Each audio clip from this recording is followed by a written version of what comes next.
First of all, I just want to thank Falah for inviting me and my team from Sinu to come and present on this final Falah conference. I just joined Falah last year, so I'm at the end of this project. I think this week you've been introduced to agriculture, crops on land, and also fish in the ocean. I'm going to introduce you under the ground. My topic this afternoon is root architecture of teak and fluidge in mixed species and agroforestry system in Solomon Islands. This is the line of my presentation this afternoon.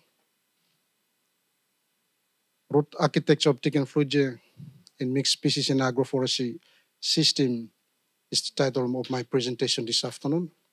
And it is a chapter of my thesis, which I did my PhD at Griffith University between 2010 and 2015.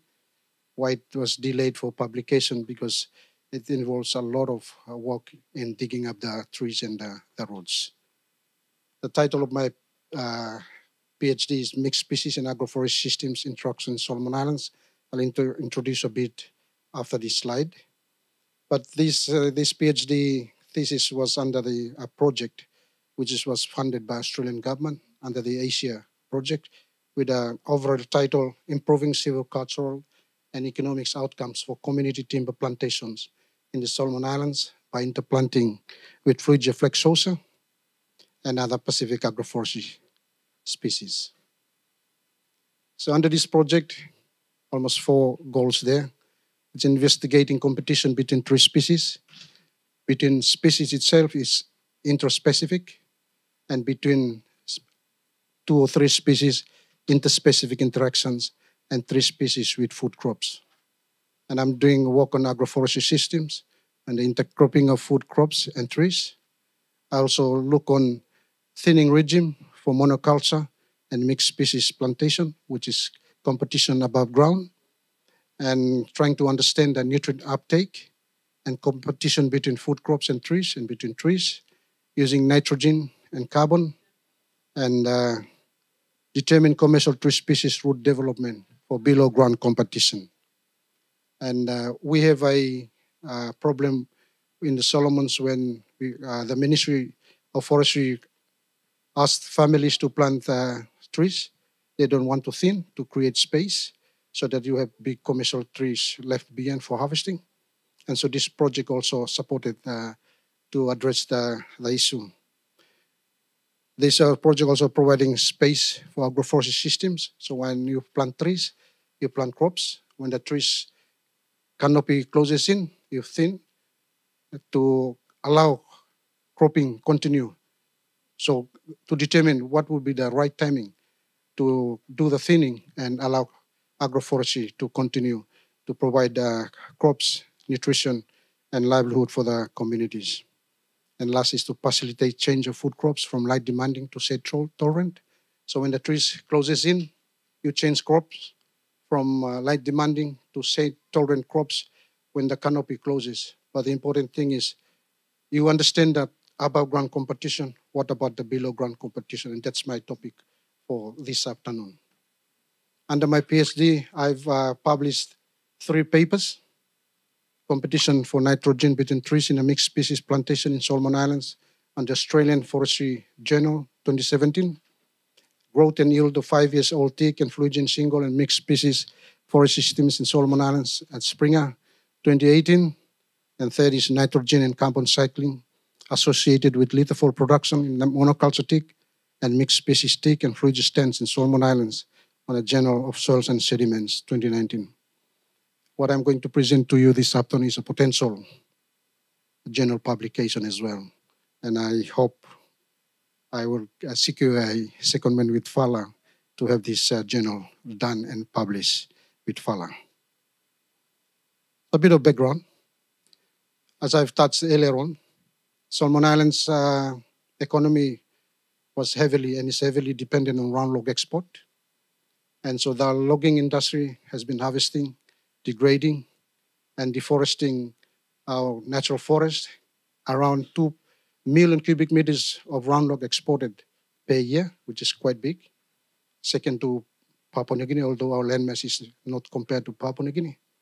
In the forestry sector, logging industry, sunset industry, it's going down. Revenue is going down as well. Round log is going down. But then we have a sunrise industry, which is plantation forestry. And that's where planting trees comes in. And so a lot of our landscapes were degraded, deforested, and converted to teak plantations by communities and individual landowners at small islands at the expense of agricultural land. And therefore, we need to promote agroforestry in small islands, in Solomon Islands, so that we have every commodities on one small land. So that's Solomon Islands. My study actually based on Kolombangar Island in the Nidogea group of islands. I have 2 sites on the island. My research site is on at Ringi site, number 2. And that's where I did my this chapter.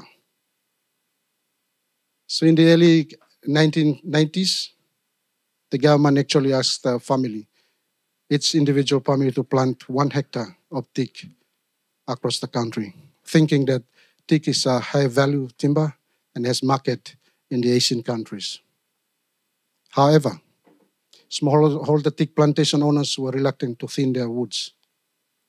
And so a lot of plantations grow, but were tall, thin, and not producing commercial woods. So under the project, we try to establish and demonstrate agroforestry system and mixed species systems to address the thinning issue. So agroforestry, mixed species plantation, and monoculture plantation were established to demonstrate intercropping of food crops and trees. And my thesis was really based on looking into interspecific in the monoculture and interspecific interactions in the mixed species plantation and the crops, investigating and to determine the competition above and below ground. So the above is the canopy closure, the below ground is the root architecture that I'm going to share with you this afternoon. And the 6th is a change of food crops when canopy and root developments close in. So when the canopy of the trees close, the roots close in, what do you plant? You just leave the trees alone? The people will go hungry. You don't have food. You don't have nutrition or food on the table. So that's where my thesis comes in. And my topic for this afternoon is to look on the root architecture. So the gap there is no formal knowledge of how these systems work on the interaction, especially relationship between the components within the agroforest systems on the nutrients, light, water, and potential allopathic relations between species.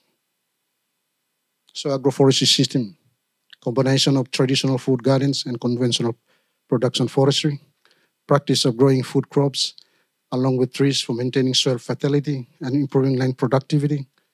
Agroforestry has advantage of storing carbon, so I did carbon as well, to enhance buildup of soil organic matter and carbon storage in roots and deep soil layers.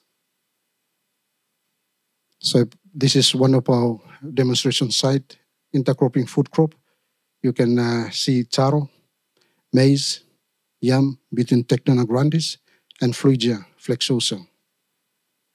Next is intercropping of taro between teak and Fluigia.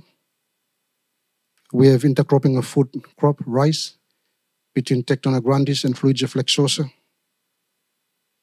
And we have intercropping of sweet potato between Tectona grandis and Fluigia. So these are different crops integrated into the mixed species woodlots. And trees in agroforestry is very important because they play an important role in nutrient cycling. They have larger roots that go down deeper, gets the leach nutrients up, and then circulated through their lithophore, the flowers and the fruits that go down on the forest floor and got rotten. That's how they circulate the nutrients that were lost. And the root crops cannot catch them because their roots was very short, mostly on 0 to 20 centimeter of soil depth. Increase the input of organic matter, as I've just said. Improve nutrient cycling. So this is mixed species, teak and Fluigia, plantation. the mixed species trial design, and I've also established a nail defund design. So the nail defund is mostly to look on the stock, and as you start from the center, which is 0, you can see a 0. The stock is very close. Competition starts very early, and they grow very fast because they go for the sunlight. But as you go out towards the end of the spike, it's like a bicycle tire. You can see the stock is becoming lesser, and so growth rate going out to the edge is a bit slower because competition comes slower as well. I have the mixed species design here, and that's the design. I have the monoculture here. It's all teak, and these treatments. You can see below space and the ratio between teak and fluidia and the increase of space here. So you have the description of both species that I planted to look and study and intercropping the agricultural crops. This is the design and the actual field planting. On the result, I need to understand the information of the soil before I start looking into the root architecture, because in case the soil influence the root development. This is at actually 2 months. You can see the trees there. These little girl plants have beans around here. Next slide. It's around 1 year. The teak and fruit has grown. And the next thing is you have a bigger trees at 1 year old. So when canopy develops, root develops as well. You don't know how the roots were developed. And so if you want to do a regime to thin the trees, you need to understand the above and the below the ground competition. So I've done a bit of assessment on the trees.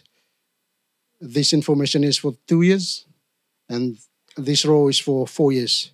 I need to understand because the breast, the height, the crown radius, and the crown depth determines the competition and the strength of the root and the spread of the root below ground. So now I need to understand that piece of information. And the above ground competition is the height, the radius, and the depth of the crown. I also did some fresh biomass of teak and fluidia, and this for 2 years, for 4 years.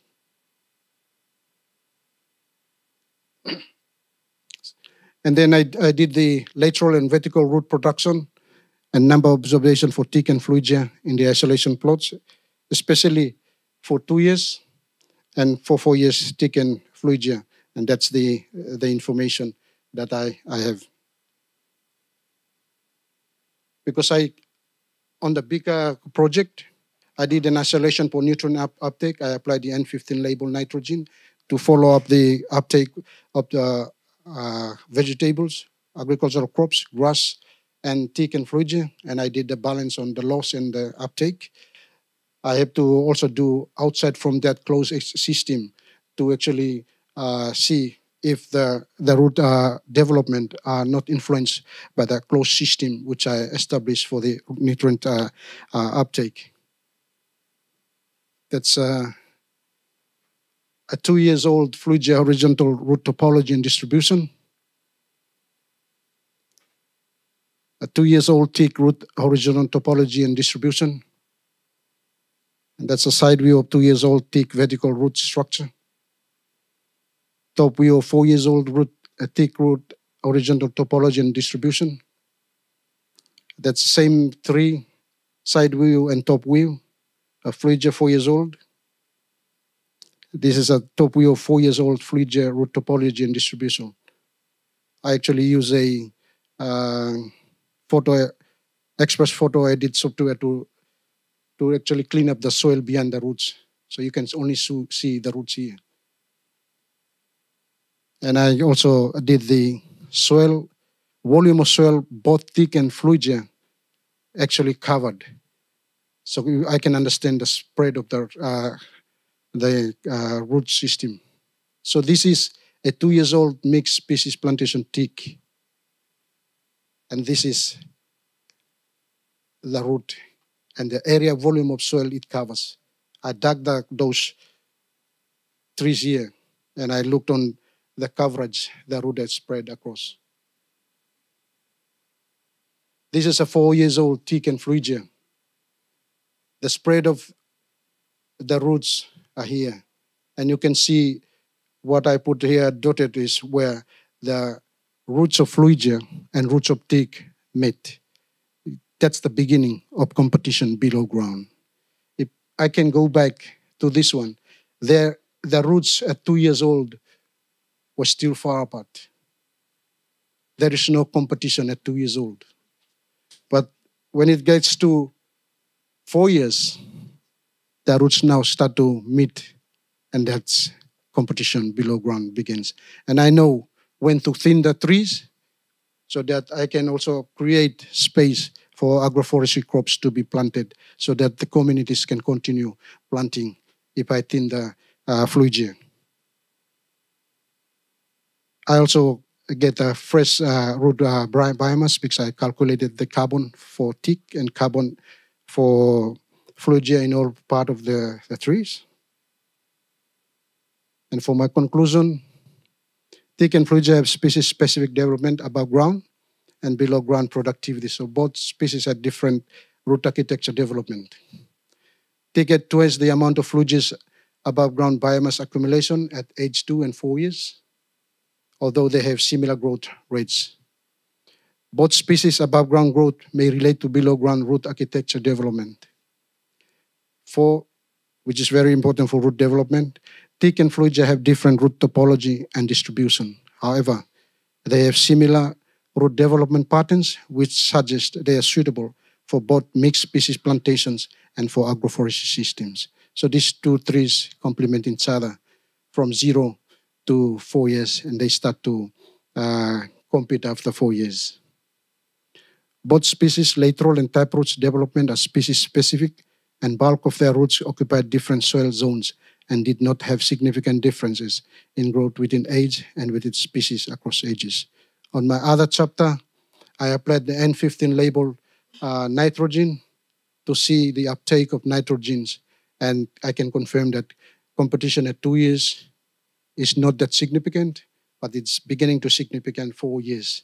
This one is only the root topology and distribution to see how the roots spread.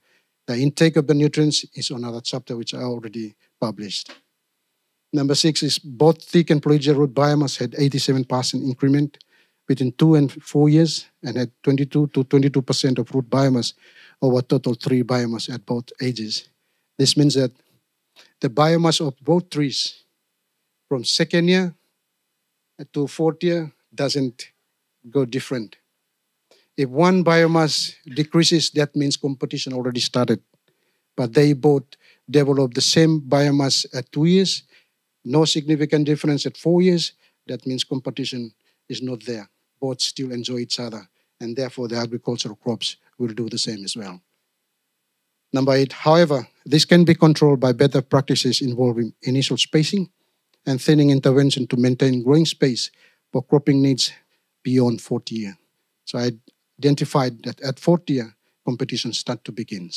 So I need some thinning to encourage crop planting and also allow for sunlight to reach the floor for the crops to also grow better.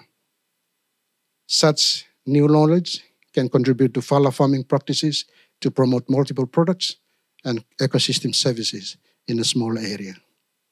So multiple products, timber, crops, services, nutrient cycle. And one thing just want to highlight here is both teak and Phrygia, when I studied using the lithopol, teak holds back nitrogen at 40 years, while Phrygia still releases the same amount of nitrogen that I determined at the foliar, young leaf, and at the lithopol that drops. This means that teak, when the leaf almost fall, it extracts the nitrogen from the leaves before it releases the leaves. And that means you need someone another species to grow with it to continue cycle the nitrogen. If you're familiar with nitrogen, it's nitrate that is taken by the plants. But some, when it leads, it turns into nitrite, which does not available to the other crops. Teak and frugia can take both. And they can circulate this nitrogen right down, if they leads down to, like the height, if you see my table, frugia can go as far as 50 centimeter deep. Beyond 50 centimeter, frugia cannot get the leach nutrients.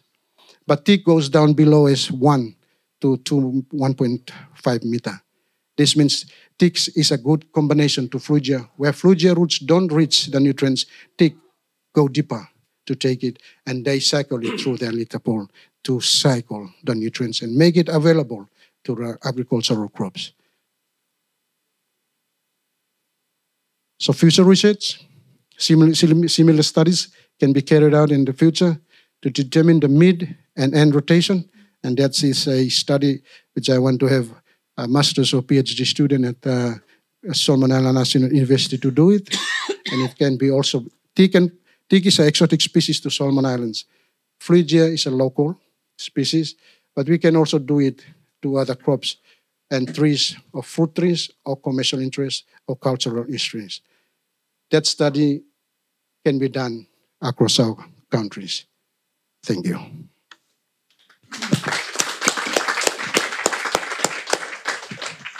Thanks a lot for these very, very, very interesting presentations. We shift from anthropology to agronomy. No, it's very, very interesting. So I'm sure that you have several questions. Allez, Franck.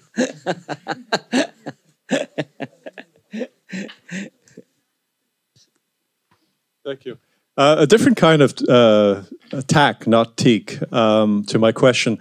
So my question is, when you said that logging is sunset and teak and frugia is a sunrise thing, agroforestry, can we confidently say that this is actually happening now? Is it a projection? And I'll tell you why I'm asking you that question. I'm coordinating a course at USP. It's a generic course called Pacific Worlds. And ever since its inception back in 2012, under the rubric Resource Use and Abuse, we've been using, you probably know him, Dr. Tarcisius Rumble in the Jungle, and the movie he made on logs, sleaze, and corruption. So I don't want to get into that, but your presentation was very interesting because, you know, the things that Tarcisius, the readings and the video, it kind of portrays the Solomon Islands in a very negative way. And I hope that I could replace those examples with what is actually going on now. So my question is, can you actually say that the sunrise has actually risen? Yes, what I presented here is teak is one of the exotic species that is widely planted across Solomon Islands. We also have Eucalyptus declupta. We also have Sweetener macrophylla, which is mahogany. And we also have Malina molucana, it's a white teak.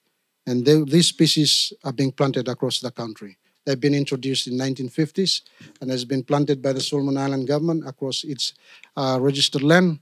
But it's also, the government also asked the people to plant them in their small woodlots. The government also promoted plantation, smallholder plantation, and it's been ongoing. The only issue with that planting is the trees are maturing, but there is no market for them. Solomon Islands is an isolated country, far away from Asian market, and we are targeting Asian market. There's no countries that buy trees from Solomon, especially plantation logs. I have a record that Nouvelle-Calédonie bought timber trees from Solomon Island, some timber, but these are mostly from natural forest, not from plantation. Most communities, they allow their rainforest to be logged, and then restoration of those landscapes are very important. And if you wait for the local species, it's gonna take 40, 50 years. But if you plant teak, you can start do a commercial harvesting at 10 years old. And it already mimics the natural the property of the natural teak from Asian natural forest. So it's a short rotation timber, and it's been planted widely. The only issue now is creating market, or the government steps in the supply chain and assisted these landowners whether to process them or make some subsidy to sell the round logs. The natural forest logging is going down actually, and it's at the base of our stock now. I'll just give you an example. A decade or two ago, a round log, you can have 8 cubic meters per piece. Now it's only 2.5 cubic meters per piece. It's a really big shrink. And it's actually, if we are like 2 decades ago exporting 2 cubic meters of round log, and even now we still export 2 cubic meters of round log, it means we are opening a lot of forest to get that 2 cubic meters of round log out to get government funds in. And that means we are opening a lot of forest. We need a lot of restoration, but some of them, they are far from the communities, and restoration by communities cannot be done. So we just leave them naturally to recover, but the future crop is in question because a lot of creepers are there in the bush as well that you need human intervention to ensure quality round logs coming in the next 15 to 30 years. But I was a former permanent secretary for the Ministry of Forest and Research. I was there for 9 years, and just last year I joined SINO. So I had a lot of information on why we had to go through such a thing like that. And I can share with you later if you want more information on it. I tried to do amendment of regulation, doing policies, and currently the legislation Forest Act was before the Parliament. But you rightly mentioned we cannot do much if the legislators are the breakers of the legislation. Thank you. Thank you, Dr. Vigulu, for your interesting presentation. I just have a question. Did you also consider space trials to deal with competition and increase biomass after the 4th year? Yes. Actually, we don't have funding to get that experiment done. But the design that we have here